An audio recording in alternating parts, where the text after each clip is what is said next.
हाय मित्रों, जय माताजी। તમે જોઈ શકો છો કે આજે અમારું ઘર ફાઇનલી તૈયાર થઈ ગયું છે, માટલી મૂકી દીધી છે। રામાપીરની બીજના દિવસે આજે મોટામાં મોટી બીજ ગણાય છે।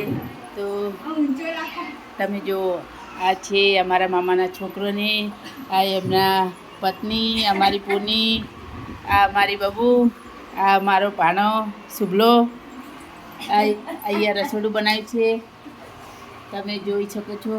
આ બાજુ પણ આ બીજો રૂમ છે। આ અમારી માહી, આ અમારા ગોડા સુઈ છે। તમે જોઈ શકો છો ઘર કેટલું સુંદર બનાવ્યું છે। આ અમારી મોટી બેન, હાય કર ભૂરી, હાય। અમારા બનેવી, આ છે અમારી કુળદેવીનું મંદિર, એટલે અમારી જે અમારી સ્થાનિક માતા છે તેમનું મેરડીમાં અને ગોગા મહારાજનું મંદિર છે। તમે જોઈ શકો છો પાછળનો ભાગ છે। તો મિત્રો, અમારો વિડીયો ગમે તો લાઈક શેર કમેન્ટ જરૂર કરજો અને કોમેન્ટમાં કહેજો કે ઘર કેવું લાગ્યું, કેવું બન્યું છે। જય માતાજી, બાય બાય।